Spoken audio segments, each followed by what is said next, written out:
To do is to introduce a colleague of mine, Mike. Sorry, I forgot to do this. A colleague of mine, Mike.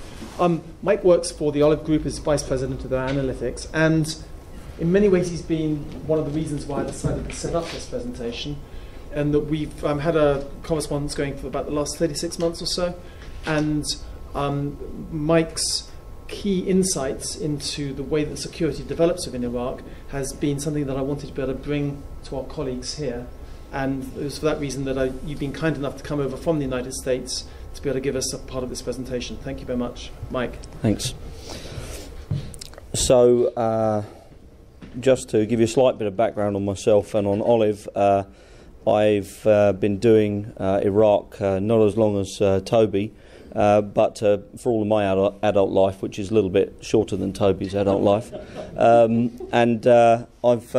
I initially came in as a journo. I did my PhD on Iraq at the Department of War Studies, King's College London, and eventually I started using my Iraq expertise to both help inform policy, failed, but also it wasn't my fault, and also to help people who are operating on the ground, which is, to be honest, one of the most satisfying things I've been able to do with theoretical expertise, and to also get out to Iraq an awful lot. And when you're operating with a security company that helps people to do business in Iraq, you get out there a lot, and that's one of the best pieces of the job. So let's move on. So first thing I'm going to ask you, move on one more. First thing I want to say to you is a little bit about how do we know what's going on the ground in Iraq right now? I work with US government a fair bit, and one of the things that they're struggling with is the fact that without the troops on the ground, it's very difficult to understand what the security environment is, particularly out in the provinces away from Baghdad. One of the things that Olive Group has set up down in Basra province, where most of the oil and gas providers are, we've set up something called the Business Solution Operations Centre.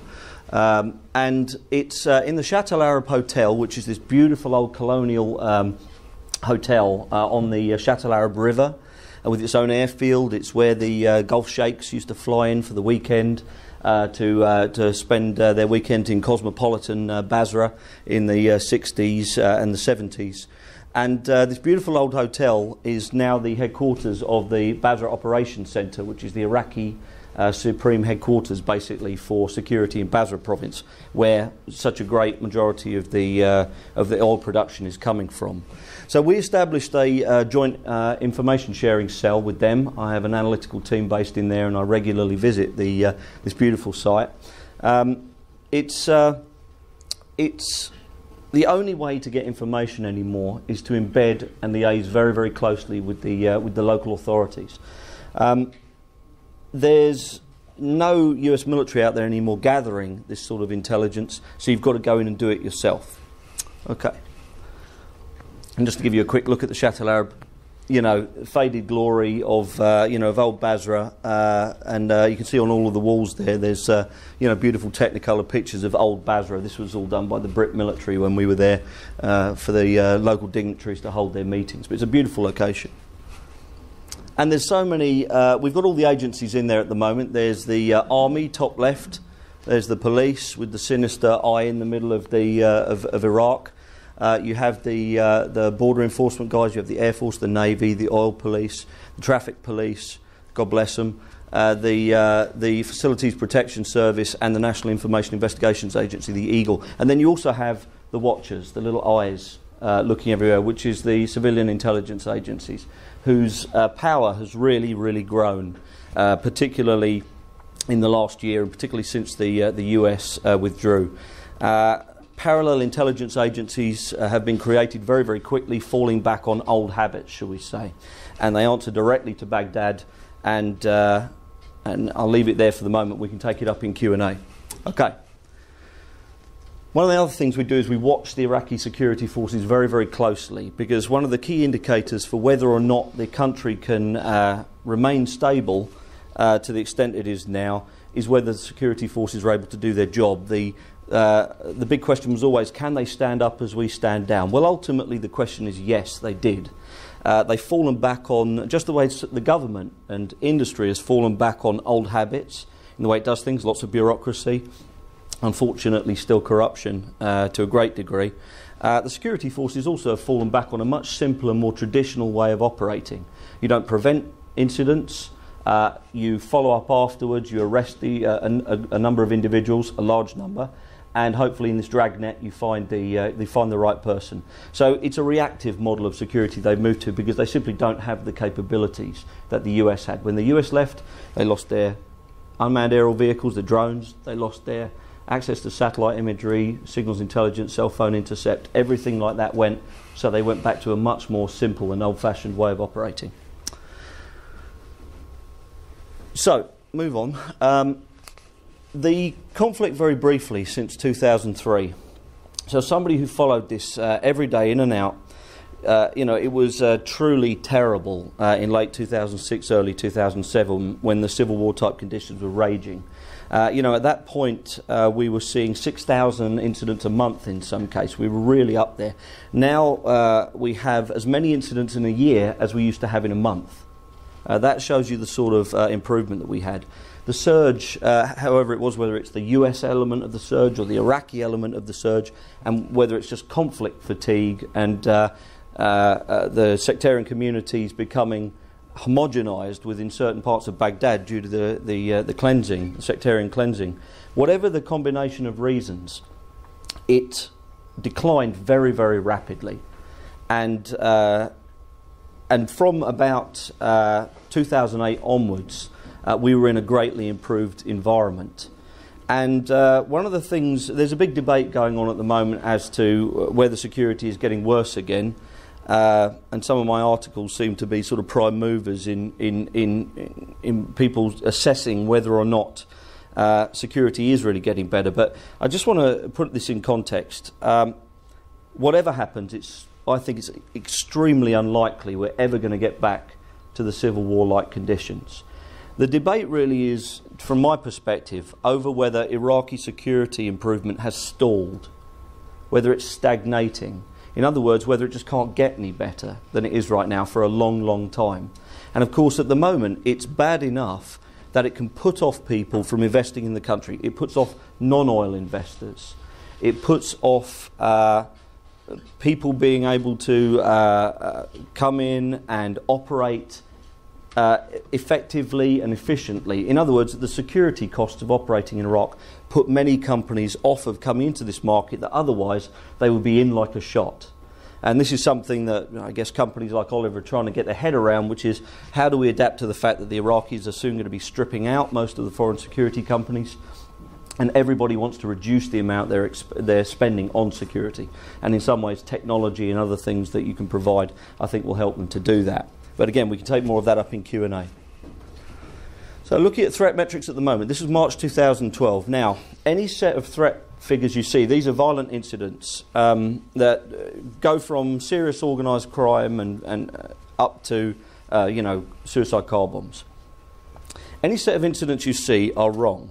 Any set of metrics you see are wrong. The question is how wrong.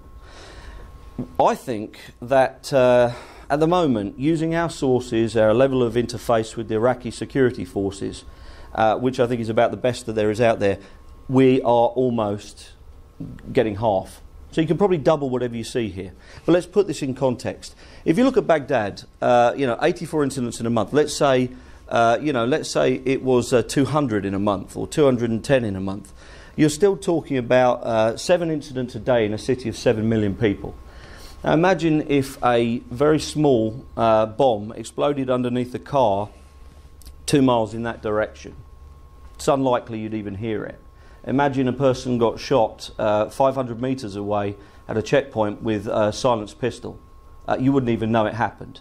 And this is very much the way Baghdad is. Apart from the very large high-profile attacks, car bombs, which are happening with increasing frequency, but still not a daily occurrence. Most of these cities keep rolling. In other words, Iraq has basically got a tremendous insensitivity to violence at the moment. And there are some people in Iraq who their life is twice as dangerous as it was 5 years ago, like the Sunni tribal leaders who backed the coalition and now being picked off one by one defenceless.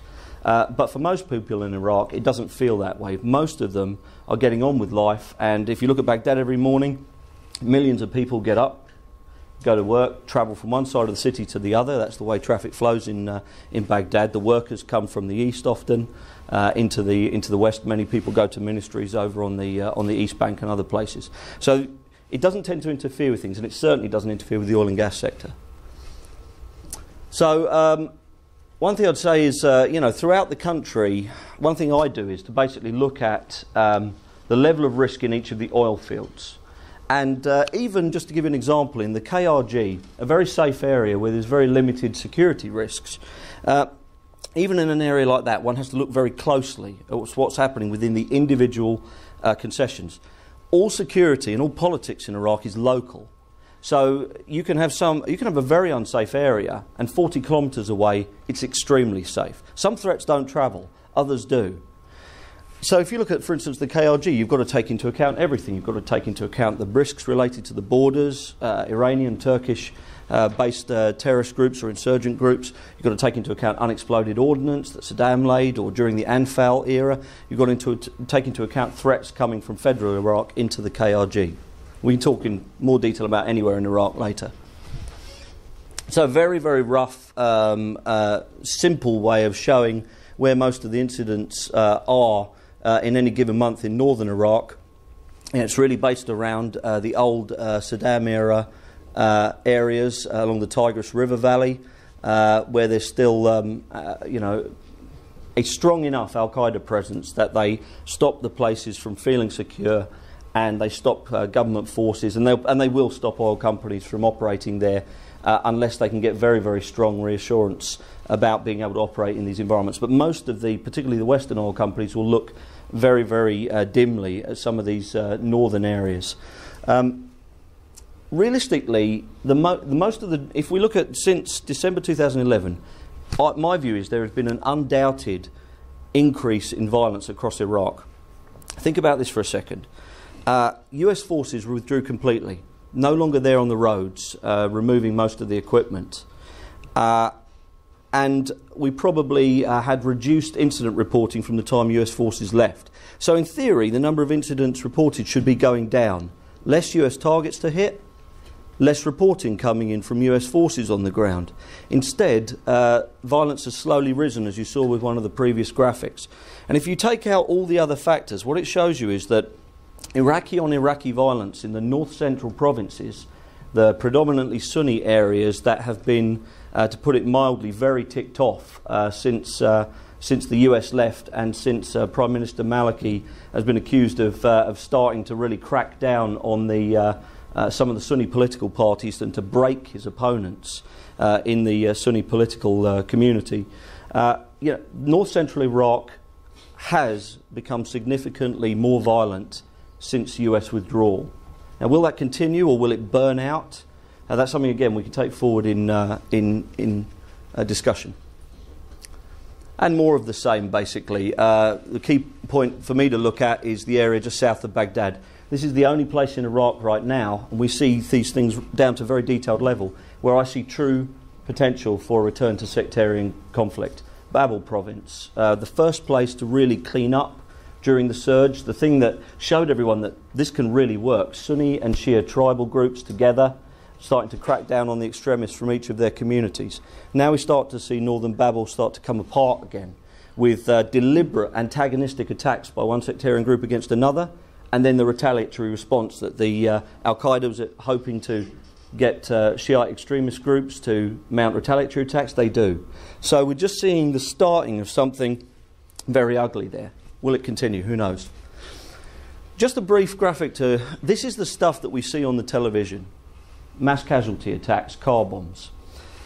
A cautionary note. It's not really the most important thing that's going on in the country. It doesn't affect the oil industry almost at all, because hardly any of it happens in the south. And when it does, it doesn't happen on concession. It's almost entirely targeted against soft targets.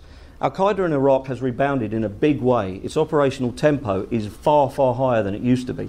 And the reason for that, predominantly, apart from US leaving, is that between 2009 and now, an unprecedented crop of experienced terrorists were basically released from the coalition prisons.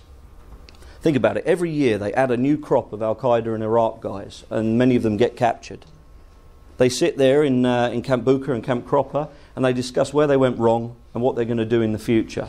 They start to radicalise individuals who were brought in there for no good reason whatsoever, and then suddenly they're all released at once. It's an unprecedented reintegration of terrorist manpower into the global manpower pool. Baghdad. What's interesting about this is that despite the increase in incidents across north-central Iraq, it has not happened in Baghdad. There's two reasons for that. One, the city is locked down very tight indeed. It's quite a heavily garrisoned city, and they're very, very robust about how they deal with the local communities, which is not always helpful. It's really counterproductive in many cases. But it restricts the number of attacks. And then, secondly, we have not seen the sectarian violence within the city. I think it has burned itself out, and the communities have separated to some extent. In the south, where we have most of the oil, and obviously most of the oil is based just north and west of Basra and Zubair, you see there. We also have a number of concessions beginning to come to production or already at production up in Maysan province, where you see Amara and Majar al-Kabir. And then we've got a number of the concessions in Dikar province, where you see Nasiriyah. So southern Iraq is still much, much quieter, and the level of violence, the seriousness of violence, the destructiveness of it, far, far lower. Most of the incidents you see across southern Iraq are of a intra-community between groups of clerical followers, between organised crime factions, between feuding Shiite political parties. This stuff never touches the oil sector, at the moment at least. And so, pay attention to the scale on the left. This is far, far lower level of incidents than you saw in the previous slide. And most of these incidents there are related to 2 or 3 interlocking feuds between political, clerical and criminal groups. It doesn't take much to push the numbers up, but the numbers are very low, and it just never affects the concessions. To give you an example, this is the sort of stuff that happens across the south. And pay your attention to hand grenade booby trap used to speed up divorce dispute. This is a little bit, it gives you a little bit of a taste of how Iraq is now, which is that it's a place where small arms and explosives have become so proliferated across the entire society, and small arms are like it's like sowing salt in the ground. You can never get these things out. Once they're in, they're never coming out again. And this is one of the things that means you have an extraordinarily long tail off in terms of stabilisation. It's very hard to stabilise these kind of places. In terms of pipeline attacks, which really starts to bring us to the point as to whether this sort of thing can disrupt oil and gas, I'll tell you honestly, not much of what happens in Iraq security-wise has a decisive effect on the operation of oil and gas concessions. It might stop new exploration and some development of the northern and central areas. It might. But where the near-term oil production and expansion increases is going to come from, it has almost no ability to really seriously affect that. You would need there to be a war between the US and Iran, and for the Iranians to make a decision to really seriously escalate in Iraq for it to even begin to impact the oil concessions really seriously. And we can talk about some of these scenarios because, you know, they're serious. But in reality, in most scenarios, there's almost nothing that can leverage these guys out of the concessions, except for disputes with the Iraqi government. So these are the guys who got arrested for doing pipeline attacks all the way through the second half of 2011 down in Basra. It's a good example of what the level of threat against oil and gas is really in the country. It's related to pay disputes involving oil police and oil unions. It's local provinces being discontented about how much fiscal authority they have. All of these things tend to roll into one, and then you'll get a small set of demonstrative attacks against pipelines and tanks that are deliberately configured not to cause long-term effect. And then once the political dispute between Shia factions has been resolved, for the moment at least, you find a bunch of guys and you arrest them and they disappear. So, concluding thoughts. You better remind me what my thoughts are. You said it very well. Next, please. I wrote them down so I'd remember them. That's So, Okay, fair So enough. Toby's already talked about this, but there will be no major political changes, in my mind anyway, before the 2014 elections, ... What will they be like? Will they be managed elections? Will it be a managed transition? It's very easy to do that in Iraqi politics. The way the system's structured, you can just form whatever coalition you want before, during or after the elections. And, if you've decided that 3 or 4 of your factions are going to get just about enough votes, you can make the deal, see if you'll perform roughly on track, and then you've got your government. It was decided before the first vote was counted. The security forces, their iron grip tactics are very unproductive in most of the areas where they operate. My view, if I look to the future, my worst case scenario is that north central Iraq is a place which feels a little bit like Shiite Bahrain. These sullen, isolated, heavily garrisoned communities where the security forces don't dare to patrol at night, where there is never any investment, there is never any development, and they are just the Badlands forever. It's not a strategic threat to the country, it doesn't stop the oil coming out of the south, but it's a constant irritant to anybody operating there, and there's just a whole section of the country that doesn't work and will not work for a huge period of time. As we see with Bahrain, this stuff can get deeply ingrained in the way a country works, and it's almost impossible to peacefully resolve in the long term. That's the centre, right? The area around the back. Correct, yeah, that's the north central provinces, so it's not really Anbar because they get left to do their own devices. It's Salahuddin, Diyala, bits of Baghdad, Nineveh province where Mosul is, and bits of Kirkuk as well that the Kurds don't hold. So my bottom line basically is security is an important distraction for people looking at Iraq. It doesn't really stop major oil and gas development in the south. It doesn't really even affect it most of the time. But it does affect development of many of these areas that are unexplored presently in Iraq, western Iraq, northern Iraq, central Iraq, and it prevents the government from spreading oilfield development around the country as a way to give the individual provinces hope that they'll one day share in oil and gas revenues. But it's a detailed issue and we should take it up in questions. So thanks very much.